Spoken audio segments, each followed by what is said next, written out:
اعوذ باللہ من الشیطان الرجیم، بسم اللہ الرحمن الرحیم۔ اس سے پہلے ہم نے جناب سیدنا عبداللہ رضی اللہ تعالی عنہ کا تعارف پیش کیا تھا، اور آج آپ صلی اللہ تعالی علیہ وآلہ وسلم کی والدہ ماجدہ سیدہ آمنہ طیبہ طاہرہ رضی اللہ تعالی عنہ کا تعارف پیش کیا جاتا ہے۔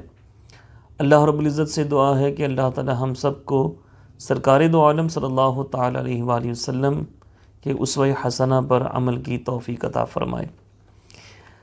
جان دو عالم صلی اللہ تعالی علیہ وآلہ وسلم کی والدہ ماجدہ سیدہ آمنہ کا تعلق قریش ہی کی ایک شاخ بنی زہرہ سے ہے۔ یہاں دو سوال پیدا ہوتے ہیں۔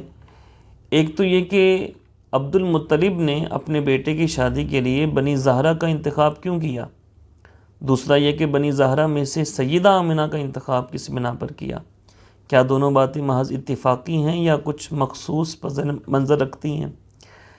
تو جواباً عرض ہے کہ دونوں باتوں کے نہایت دلچسپ اسباب ہیں۔ جہاں تک بنی زہرہ کے انتخاب کا تعلق ہے تو اس کی وجہ یہ ہے کہ جناب عبد المطلب ایک دفعہ یمن گئے تو وہاں ایک یہودی قیافہ شناس سے ملاقات ہو گئی۔ اچھا، یہ علم قیافہ یہ کیا ہے، اس کا بھی تھوڑا تعارف سماعت کیجیے گا۔ علم قیافہ بھی پامسٹری جیسا ایک علم ہے، فرق یہ ہے کہ پامسٹری کا موضوع صرف انسانی ہاتھ ہے، جبکہ قیافہ کا تعلق پورے انسانی جسم سے ہے، اور اس علم کے جاننے والے جسم کے مختلف حصوں پر نظر آنے والی علامات اور نشانیاں دیکھ کر مستقبل کے حالات پر روشنی ڈالتے ہیں۔ ایک اچھے قیافہ شناس کا تجزیہ عموماً بالکل صحیح ثابت ہوتا ہے۔ عرب میں یہ علم عام تھا، اور اس پر عربوں کے اعتماد کا یہ عالم تھا کہ کسی بھی مسئلے میں قیافہ شناس کا فیصلہ حرف آخر سمجھا جاتا تھا۔ حضرت سیدہ اماں عائشہ صدیقہ رضی اللہ تعالیٰ عنہ بیان فرماتی ہیں کہ ایک دن رسول اللہ صلی اللہ علیہ وسلم میرے پاس تشریف لائے، اور آپ بہت ہی مسرور تھے، خوش تھے۔ مجھ سے فرمانے لگے، عائشہ کیا تجھے معلوم ہے کہ آج زید اور اسامہ اس طرح چادر اوڑھے لیٹے تھے کہ ان کے چہرے چادر میں چھپے ہوئے تھے اور پاؤں باہر نکلے ہوئے تھے۔ اسی دوران مجزر مدلجی ان کے قریب آیا، اور جب اس کی نظر ان دونوں کے پاؤں پر پڑی تو پکار اٹھا، بلا شبہ یہ پاؤں ایک دوسرے سے وابستہ ہیں۔ یہ حدیث پاک بخاری شریف میں بھی ہے، مسلم شریف کے اندر بھی ہے، ابو داؤد شریف کے اندر بھی ہے۔ اس حدیث کا مفہوم سمجھنے کے لیے اس کا پس منظر وہ بھی سماعت کیجیے۔ حضرت زید رضی اللہ تعالیٰ عنہ جان دو عالم صلی اللہ علیہ وآلہ وسلم کو اتنے پیارے تھے کہ آپ نے انہیں اپنا بیٹا متبنہ لے پالک بنا رکھا تھا۔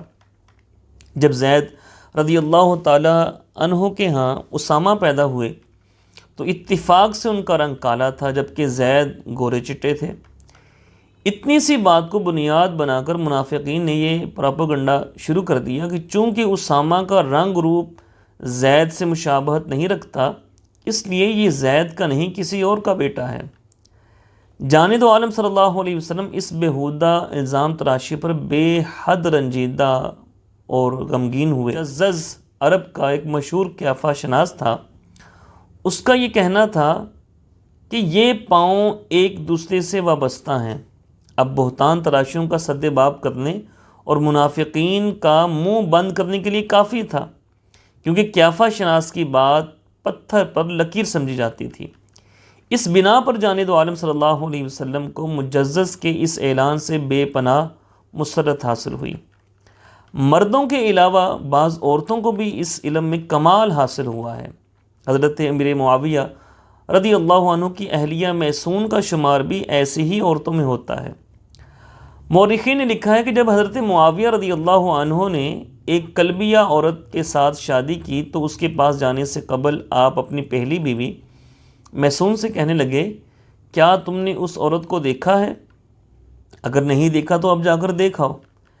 میسون نے جا کر اس عورت کا مکمل جائزہ لیا۔ واپس آ کر جو کچھ بیان کیا وہ بے حد حیرت انگیز تھا۔ اس نے کہا کہ جناب وہ بے مثال حسینہ ہے، اتنی خوبصورت عورت میں نے اس سے پہلے نہیں دیکھی، لیکن اس کی ناف کے نیچے ایک ایسا خال ہے جو اس چیز کی علامت ہے کہ اس کا خاوند قتل کیا جائے گا اور اس کا سر لا کر اس کی جھولی میں ڈالا جائے گا۔ حضرت معاویہ رضی اللہ عنہ کو میسون کی فراست پر مکمل اعتماد تھا، انہوں نے اسی وقت نئی نویلی دلہن کو طلاق دے دی۔ میسون کا یہ قیافہ بالکل درست ثابت ہوا۔ اس عورت کے ساتھ بعد میں نعمان بن بشیر صحابی رسول رضی اللہ عنہ نے شادی کی، تو نعمان رضی اللہ عنہ قتل کیے گئے اور قاتلوں نے ان کا سر لا کر اس عورت کی گود میں ڈال دیا، اور یہ بات الاستیعاب میں بھی موجود ہے، سیرت حلبیہ میں بھی موجود ہے۔ اب آتے ہیں پہلے سیدنا عبد المطلب رضی اللہ تعالیٰ عنہ جب یمن گئے تو یمن میں جب پہنچے تو وہاں ایک یہودی قیافہ شناس سے ملاقات ہوئی۔ وہ آپ کی غیر معمولی وجاہت دیکھ کر ہی سمجھ گیا یہ کوئی جناب عبد المطلب بڑی عظیم شخصیت ہے۔ مزید تحقیق کے لیے ان سے پوچھنے لگا، آپ کا تعلق کس قبیلے سے ہے؟ جناب عبد المطلب نے جواب دیا، قریش سے۔ قریش کی کون سی شاخ سے؟ فرمایا بنی ہاشم سے۔ کیا میں آپ کے جسم کے بعض حصوں کا معائنہ کر سکتا ہوں؟ قیافہ شناس نے اجازت چاہی۔ جناب عبد المطلب رضی اللہ عنہ نے فرمایا، ہاں، مگر شرط یہ ہے کہ وہ حصہ ایسا نہ ہو جس کا ستر یعنی چھپانا ضروری ہے۔ اس نے آپ کے جسم پر پائی جانے والی نشانیوں کا تفصیل سے جائزہ لیا، پھر آپ کی ناک اوپر اٹھائی اور بہت غور سے نتنوں کا معائنہ کیا۔ علم قیافہ کی روح سے تمام علامات ایک ہی اشارہ دے رہی تھیں۔ قیافہ شناس پکار اٹھا، اشہد ان فی احدی یدیک ملکا وفی الاخری نبوہ، کہ عبد المطلب میں گواہی دیتا ہوں کہ آپ کے ایک ہاتھ میں بادشاہی ہے اور دوسرے میں نبوت ہے۔ پھر کہنے لگا، مگر اس بادشاہی اور نبوت کا تعلق بنی زہرہ سے بھی ہے، کیا آپ نے بنی زہرہ کی کسی خاتون سے شادی کر رکھی ہے؟ جناب عبد المطلب نے جواب دیا، نہیں، ابھی تک تو بنی زہرہ قبیلے کی کوئی عورت میرے عقد میں نہیں ہے۔ تو قیافہ شناس نے مشورہ دیا، تو آپ ایسا کیجئے کہ اب جا کر بنی زہرہ میں شادی کر لیجئے۔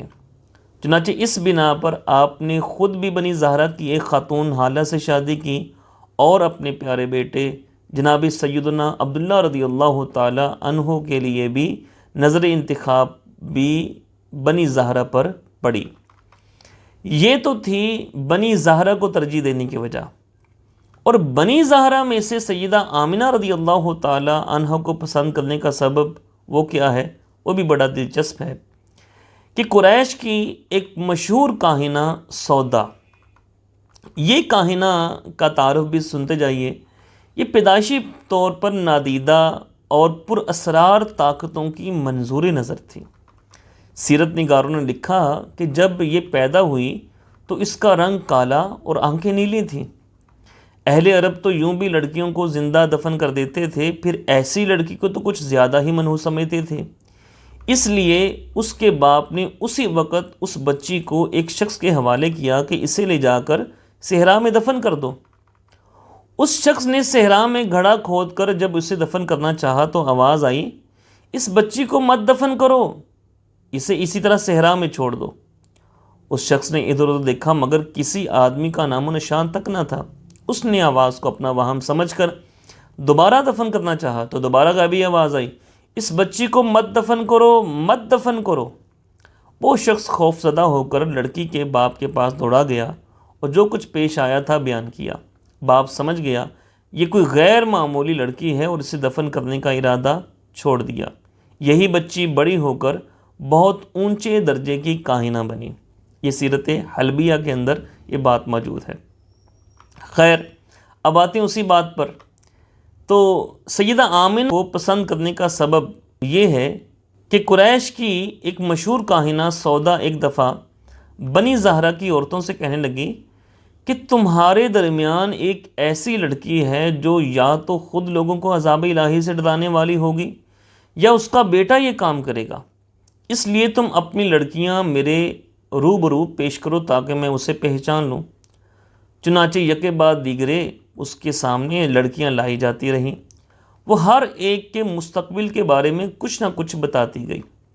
جب باری آئی سیدہ آمنہ رضی اللہ تعالی عنہا کی، وہ ان کے روبرو آئیں تو انہیں دیکھتے کہنے لگی ہاذہ نذیرہ، یہی ہے وہ لڑکی جو یا تو خود نذیرہ ہوگی یا اس کا بیٹا نذیر یعنی عذاب الہی سے ڈرانے والا ہوگا، جو بڑی شان والا اور واضح دلیل والا ہوگا۔ کاہنہ کی اس پیشن گوئی کے علاوہ ایک وجہ یہ بھی تھی کہ سیدہ آمنہ کے والد وہب بنی زہرہ کی سب سے ممتاز شخصیت تھے۔ وہ اپنی عالی نسبی اور شرافت کی وجہ سے بنی زہرہ کے سردار بھی تھے، اور ان کی بیٹی سیدہ آمنہ بھی قریش کی سب سے بہترین لڑکی تھی۔ جس لڑکی کے بطن سے بڑی شان والے اور واضح دلیل والے نذیر کے جلوہ افروز ہونے کی بشارت دی جا چکی ہو، جس کا باپ شریف اور عالی نسب سردار ہو، اور جو خود سارے قبیلہ قریش میں سے سب سے بہتر اور افضل ہو، اس سے زیادہ موزوں لڑکی اور کون سی ہو سکتی تھی جس پر عبد المطلب کی نظر انتخاب پڑتی۔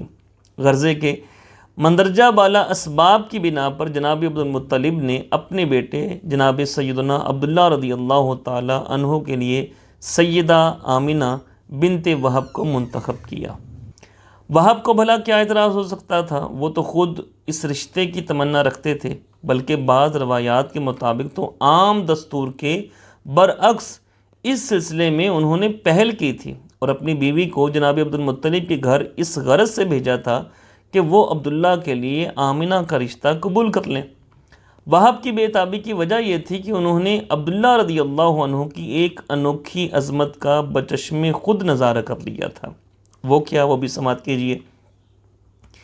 ایک دن جناب عبداللہ رضی اللہ تعالی عنہ شکار گاہ میں شکار کھیل رہے تھے۔ اتفاقاً وہب بھی پھرتے پھراتے ادھر جا نکلے۔ عبداللہ بے فکری سے شکار میں مشغول تھے کہ اچانک جھاڑیوں کے پیچھے چھپے ہوئے 70-80 یہودی تلواریں لہراتے ہوئے باہر نکل آئے، عبداللہ کو گھیر لیا۔ وہب نے یہ صورتحال دیکھی تو عبداللہ کی امداد کے لیے دوڑ پڑے، مگر اکیلے وہب اتنے سارے شمشیر بکف دشمنوں سے عبداللہ کو کب بچا سکتے تھے؟ اچانک سفید گھوڑوں پر سوار بہت سے افراد کہیں سے نمودار ہو گئے۔ یہ لوگ دنیا کے عام لوگوں کے ساتھ کوئی مشابہت نہیں رکھتے تھے۔ انہوں نے آتے ہی یہودیوں پر حملہ کر دیا اور چند لمحوں میں انہیں مار بھگایا۔ حفاظت الہیہ کا یہ کرشمہ دیکھتے ہی وہب نے دل میں طے کر لیا کہ میری بیٹی آمنہ کے لیے اس سے زیادہ موزوں شوہر کوئی نہیں ہو سکتا۔ دراصل یہودی یہ سمجھے بیٹھے تھے کہ آخری نبی بنی اسرائیل میں سے ہوگا، مگر آخری نبی کے والد کی جو علامات انہیں اپنی سینہ بسینہ منتقل ہونے والی روایات کے ذریعے معلوم ہوئی تھیں، وہ کسی اسرائیلی میں نہیں بلکہ ایک اسماعیلی یعنی عبداللہ میں پائی جا رہی تھی، اور بنی اسماعیل کے ساتھ حسد و رقابت کی وجہ سے یہ بات انہیں کسی طرح گوارا نہ تھی کہ نبوت و رسالت کا عظیم اعزاز کسی اسماعیلی کو حاصل ہو۔ اس لیے انہوں نے جناب عبداللہ کو مار ڈالنے کی کوشش کی تاکہ نہ رہے بانس اور نہ بجے بانسری، مگر جسے اللہ رکھے اسے کون چکھے۔ خیر، تو جب جناب وہب نے یہ سارا منظر اپنی آنکھوں سے دیکھا تو انہوں نے پھر کہا کہ میری بیٹی آمنہ کے لیے اس سے زیادہ موزوں شوہر کوئی نہیں ہو سکتا۔ ظاہر ہے کہ جس نوجوان کی حفاظت کے لیے کارخانہ قدرت کی نادیدہ اور مخفی قوتیں مصروف عمل ہوں، اس سے بہتر داماد وہب کو کہاں مل سکتا تھا۔ پہل جناب عبد المطلب کی طرف سے ہوئی یا وہب کی طرف سے، بہرحال فریقین نے بے تابانہ رضامندی سے رشتہ طے کیا، اور پھر ایک دن جناب عبد المطلب اپنے بیٹے کو ساتھ لے کر بغرض شادی وہب کے گھر کی طرف چل پڑے۔ سامعین کرام، آئیے ذرا شادی سے پہلے اس دولہا کی ایک جھلک دیکھ لیں جس کی خوبصورتی کا اوراق تاریخ میں بڑا چرچا ہے۔ جس طرح مصر کی خواتین حضرت سیدنا یوسف علیہ السلام کے شاہکار حسن کو دیکھ کر مدہوش ہو گئی تھیں، اسی طرح عرب کی عورتیں قریش کے اس جوان رعنا کے جمال بے مثال پر فریفتہ تھیں اور ہوش و خرد سے بیگانہ ہو چلی تھیں۔ وہ حسین ترین انسان تھے۔ قریش کی عورتیں ان کی محبت میں پاگل اور دیوانی ہوئی جاتی تھیں۔ 10-20 نہیں، سینکڑوں لڑکیاں جناب عبداللہ کی محبت میں گرفتار تھیں، اور آس لگائے بیٹھی تھیں کہ ہماری شادی جناب عبداللہ سے ہو جائے، مگر جب جناب عبد المطلب نے سیدہ آمنہ کو منتخب کر لیا تو عشق عبداللہ میں وارفتہ دیگر لڑکیاں عمر بھر غم محبت کو دل میں بسائے کواری بیٹھی رہیں، اور انہوں نے کہیں بھی شادی نہیں کی، اگر عبداللہ نہیں تو پھر کوئی بھی نہیں۔ ہاں مجھے اب اپنی ان تنہائیوں سے پیار ہے، ہاں مجھے اب اپنی ان تنہائیوں سے پیار ہے، یہ جو میرے ساتھ ہیں تیرے چلے جانے کے بعد۔ چنانچہ حضرت سیدنا عباس رضی اللہ تعالیٰ عنہ فرماتے ہیں کہ جب عبداللہ رضی اللہ عنہ کی شادی آمنہ سے ہوئی تو بنی مخزوم اور بنی عبد مناف کی 200 لڑکیاں شمار کی گئیں، جنہوں نے جناب عبداللہ کو نہ پا سکنے کے غم میں مرتے دم تک شادی نہیں کی۔ کیا تاریخ عالم میں کوئی ایسا الویلہ آپ کی نظروں سے گزرا ہے جس کے غم فراق میں 200 لڑکیوں نے شادی سے انکار کر دیا ہو؟ نہیں، ایسا نہیں، ہرگز نہیں۔ اصل بات یہ ہے سامعین کرام کہ ذاتی طور پہ کوئی شخص اتنا حسین ہو ہی نہیں سکتا۔ جناب عبداللہ رضی اللہ تعالی عنہ کے جمال بے محابہ کا اصل راز یہ تھا کہ آپ نور نبوت کے حامل تھے، نور مصطفیٰ کے امین تھے۔ اسی نور کے جھلکنے کی بنا پر آپ کا چہرہ غیر معمولی طور پر تابع و درخشاں تھا۔ سیرت نگاروں نے لکھا، کانا نور النبی صلی اللہ علیہ وسلم یرا فی وجہہ کالکوکب الدری، کہ ان کے روئے انور پر نور مصطفیٰ یوں جھلکتا تھا جیسے چمکتا ہوا ستارہ۔ نور نبوت کا حامل یہ بانکا سجیلا 18 سالہ نوجوان جب بن سور کر دولہا بنا ہوگا تو اس کی سج دھج کا کیا عالم رہا ہوگا۔ پڑھی لکھی عورتیں جانتی تھیں کہ عبداللہ کے چہرے پہ دمکنے والا نور جس عورت کی طرف منتقل ہوگا وہ روئے زمین کی سب سے زیادہ خوش قسمت عورت ہوگی، اس لیے وہ اپنا سب کچھ وار دینے پہ تیار ہو جاتی کہ شاید وہ نور ہماری طرف منتقل ہو جائے۔ چنانچہ جب آپ دولہا بنے اپنے ابا جان کے ساتھ جا رہے تھے تو فاطمہ نامی ایک مالدار حسینہ نے آپ کے چہرے پہ نور نبوت کو تاباں دے کر یہ پیشکش کی، یا فتیٰ، اے جوان، اگر تم مجھے اس گھڑی وصل سے شاد کام کر دو تو اس کے عوض میں تمہیں 100 اونٹ دوں گی۔ وصل کے چند لمحات کے عوض 100 اونٹ کی پیشکش، اور وہ بھی صنف مخالف کی جانب سے، اتنی پرکشش ہے کہ زاہدان پارسا کے قدم بھی ڈگمگا جائیں۔ مگر حیرت ہوتی ہے کہ اس دور میں جب حلال و حرام کی تمیز ہی اٹھ چکی تھی، حضرت عبداللہ رضی اللہ عنہ نے فی البدی یہ ایمان افروز جملے کہے کہ حرام کام کرنے سے تو یہ بہتر ہے کہ اس سے پہلے میری موت آ جائے، اور جس کام کا تم کہہ رہی ہو وہ حلال تو ہے ہی نہیں کہ میں اس پر آمادہ ہو جاؤں۔ ہر شریف آدمی اپنی عزت اور اپنے دین کی حفاظت کرتا ہے، پھر جس چیز کا تم تقاضا کر رہی ہو وہ کس طرح پوری کی جا سکتی ہے؟ یہی ہے کردار کی عظمت اور دامن کی پاکیزگی جو جانب عالم صلی اللہ تعالی علیہ وآلہ وسلم کے تمام آباء و اجداد کا طرۂ امتیاز ہے۔ آپ اپنے اس عظیم خاندانی شرف کو خود بیان کرتے ہوئے فرماتے ہیں کہ میرے ماں باپ کسی بھی مرحلہ میں زنا کے مرتکب نہیں ہوئے، مجھے اللہ تعالی ہمیشہ اسلاب طیبہ سے ارحام طاہرہ کی طرف منتقل فرماتا رہا، صاف ستھرا۔ بہرحال حضرت عبداللہ رضی اللہ عنہ اپنے دامن کو ہر قسم کی آلودگی سے بچاتے ہوئے وہب کے گھر پہنچ گئے اور سیدہ آمنہ کے ساتھ رشتہ ازدواج میں منسلک ہو گئے۔ اہل عرب کا عموماً یہ دستور تھا کہ دولہا شب زفاف سسرال میں ہی بسر کرتا تھا اور 3 دن تک وہی مقیم رہتا تھا۔ حضرت عبداللہ بھی 3 دن تک وہب کے گھر قیام پذیر رہے، اور اسی قیام کے دوران وہ نور جو روئے عبداللہ پر جگمگاتا تھا سیدہ آمنہ رضی اللہ عنہا کی طرف منتقل ہو گیا۔ 3 دن بعد جب حضرت عبداللہ واپس اپنے گھر جا رہے تھے تو راستے میں پھر وہی فاطمہ نامی اسی عورت کے ساتھ ملاقات ہو گئی جو آپ کو چند ساعات وصال کے عوض 100 اونٹ دینے پہ آمادہ تھی، مگر آپ کی حیرت کی انتہا نہ رہی کہ جب اس عورت نے آپ کی طرف کوئی خاص توجہ نہ دی، بات ہی حیرانے کی تھی۔ جو عورت آج سے صرف 3 دن پہلے اپنا سب کچھ لٹا دینے پہ آمادہ تھی، وہ اب یوں بے رخی برت رہی تھی جیسے آشنا ہی نہ ہو۔ آخر حضرت عبداللہ سے رہا نہ رہ گیا، اس سے پوچھ لیا، مالکے، کیا بات ہے، آج تم وہ پہلے والی پیشکش نہیں کر رہی ہو؟ اس نے جواب دیا، پہلے جو نور تمہارے پاس تھا وہ اب تم سے جدا ہو چکا ہے، اب جب مجھے تمہاری کوئی ضرورت نہیں ہے۔ اس موقع پر اس عورت نے پھر ایک جملہ کہا، اللہ ہی بہتر جانتا ہے کہ ایک ظاہری خاتون نے تم سے کتنی بڑی نعمت لوٹ لی ہے اور تمہیں اس کا پتہ ہی نہیں۔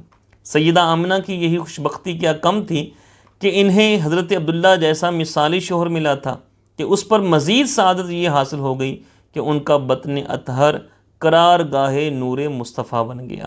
یہ حمل اس طرح کا حمل نہ تھا جیسے عموماً ہوتا ہے، بلکہ اپنی نوعیت کے لحاظ سے دنیا کا سب سے انوکھا اور منفرد حمل تھا۔ سیدہ آمنہ خود بیان فرماتی ہیں کہ مجھے اپنے حاملہ ہونے کا پتہ ہی نہ چلا، کیونکہ نہ تو مجھے کسی قسم کا بوجھ محسوس ہوا اور نہ ہی مجھے دیگر حاملہ عورتوں کی مانند کھٹی میٹھی چیزوں کی خواہش پیدا ہوئی۔ پھر ایک دن میں سونے اور جاگنے کی درمیانی کیفیت میں تھی کہ مجھے ایک غیبی ہستی نے یہ بشارت دی، آپ کو معلوم ہونا چاہیے کہ آپ تمام مخلوقات کے سردار کے ساتھ حاملہ ہو گئی ہیں۔ اس در شہسوار کا صدفِ آمنہ میں قرار اتنی خوشیوں اور راحتوں کا پیش خیمہ ثابت ہوا کہ اس سال کا نام ہی سنۃ الفتح والابتہاج، کامرانی اور شادمانی کا سال پڑ گیا۔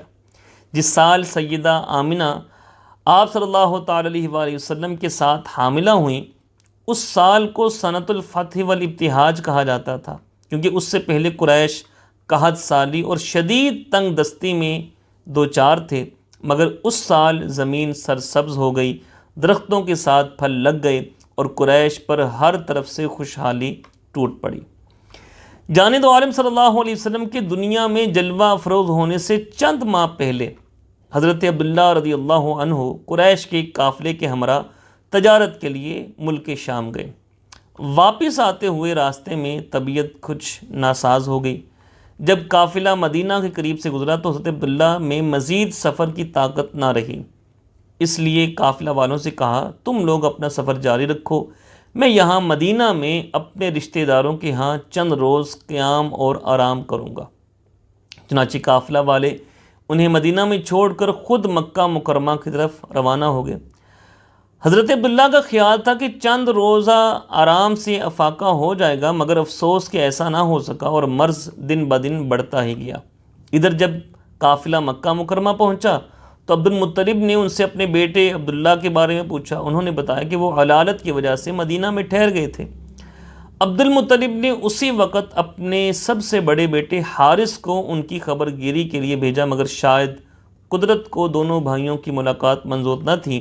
حارث عین اس وقت پہنچے جب جناب عبداللہ اس دنیا سے منہ موڑ چکے تھے۔ کتنی حسرت ناک تھی یہ موت، غریب الوطنی میں دور دراز کے رشتہ داروں کے ہاں، دم نزا نہ پاس ماں تھی، نہ باپ، نہ بھائی، نہ بہن، نہ اپنی چہیتی بیوی اور نہ کوئی اور قریبی رشتہ دار، اور عمر صرف 18 سال۔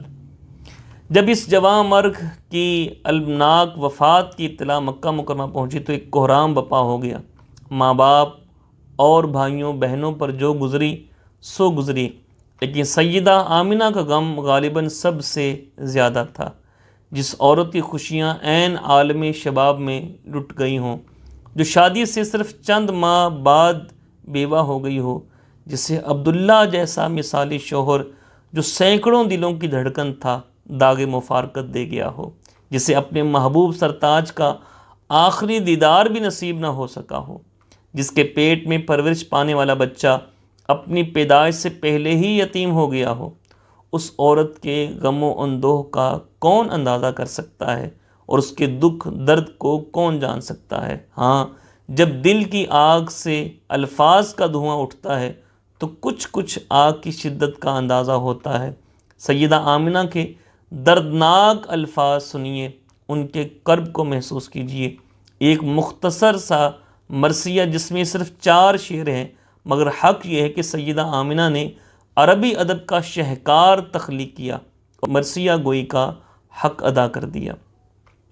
حضرت عبداللہ رضی اللہ عنہ کی وفات سے سیدہ آمنہ کی نگاہوں میں جہاں تاریک ہو گیا، انہیں 400 ویرانیاں اور بربادیاں نظر آنے لگیں اور اپنے ہاشمی جیون ساتھی کے بچھڑنے سے ارض مکہ آل ہاشم سے خالی معلوم ہونے لگی۔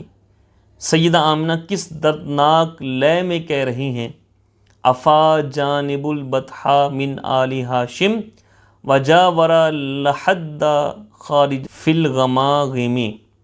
وادی بطحا کے اطراف و جوانب آل ہاشم سے خالی ہو گئے اور میرا سرتاج کفن میں لپٹا ہوا لحد میں جا لیٹا۔ حضرت عبداللہ کی موت اچانک ہی آ گئی تھی، مہینہ بھر بیمار رہے اور چل بسے۔ وہ ہر لحاظ سے بے مثال انسان تھے، ان کی رحلت کے بعد اب ان جیسا کون تھا؟ سیدہ آمنہ نے اس کیفیت کو یوں بیان کیا کہ انہیں موت نے اچانک پکارا اور وہ اس کی پکار پر لبیک کہتے ہوئے اس کی جانب چل دیے۔ اب دنیا میں ہاشم کے اس بیٹے جیسا کوئی بھی باقی نہیں رہا۔ اس کے بعد جنازہ اٹھنے کی منظر کشی کی ہے۔ یہ منظر آپ نے خود تو نہیں دیکھا تھا، شاید اپنے جیٹھ حارث کی زبانی سنا ہو کہ جب رات کے وقت لوگ ان کا جنازہ اٹھا کر چلے تو ازدحام کے باوجود ان کی چارپائی کو کندھا دینے کے لیے کبھی ایک آگے بڑھتا کبھی دوسرا۔ حضرت عبداللہ کی مرگ ناگہاں پر ہر آنکھ اشک بار تھی اور ہر دل سوگوار تھا۔ سیدہ آمنہ کہتی ہیں کہ ایسے فیاض اور رحم دل انسان کی جدائی پر سب نے غمگین تو ہونا ہی تھا۔ اب اگرچہ انہیں موت اور حوادثات نے ہم سے چھین لیا، تاہم زندگی بھر وہ بے حد سخی اور انتہائی رحم دل رہے۔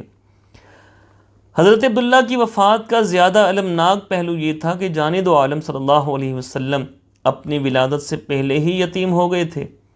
عام لوگوں کو تو بطن آمنہ میں پرورش پانے والی ہستی کی عظمت کا صحیح علم نہ تھا، مگر کارکنان قضاء و قدر ملائکہ تو جانتے تھے، فرشتے تو جانتے تھے۔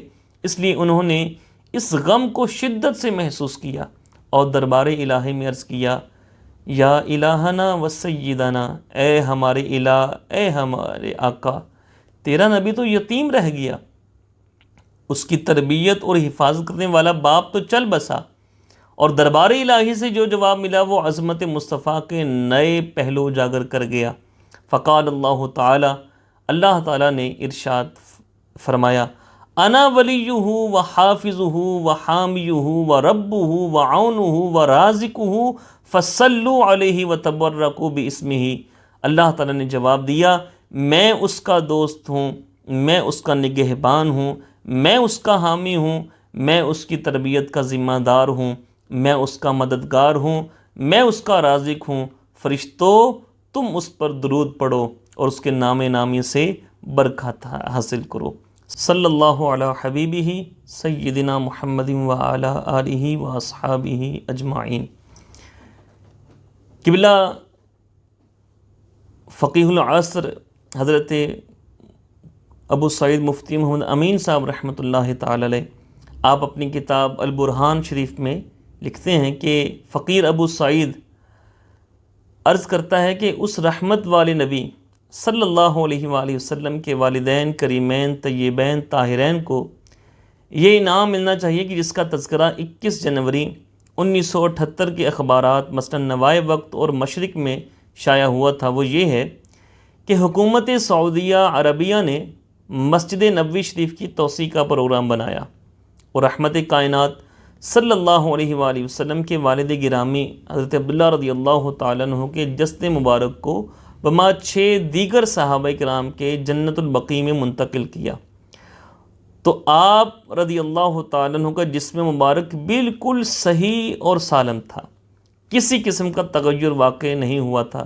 نیز فقیر مدینہ منورہ حاضر ہوا، وہاں مورخہ 29 نومبر 1994 عیسوی کو ٹھیکیدار عبداللطیف سے ملاقات ہوئی۔ اس نے بھی بتایا کہ جب رحمت دو عالم صلی اللہ علیہ وآلہ وسلم کے والد ماجد سیدنا عبداللہ رضی اللہ عنہ کا جسد مبارک منتقل کیا گیا تو ہم نے بھی زیارت کی، کچھ فاصلہ سے دیکھا کہ کفن مبارک بھی بالکل بے داغ تھا اور ایسی فضا مہکی بیان نہیں ہو سکتی۔ اللہم صلی وسلم وبارک علی النبی المختار سید الابرار وعلی آبائہ الاخیار وآلہ واصحابہ وسلم تسلیما۔ انشاءاللہ تعالی اگلے ایپیسوڈ میں آپ صلی اللہ تعالی علیہ وآلہ وسلم کی دنیا میں جلوہ گری کے حوالے سے بیان کیا جائے گا۔ اللہ تعالی ہم سب کو سرکار دو عالم صلی اللہ علیہ وآلہ وسلم کی کامل محبت نصیب فرمائے۔ وآخر دعوانا الحمد للہ رب العالمین۔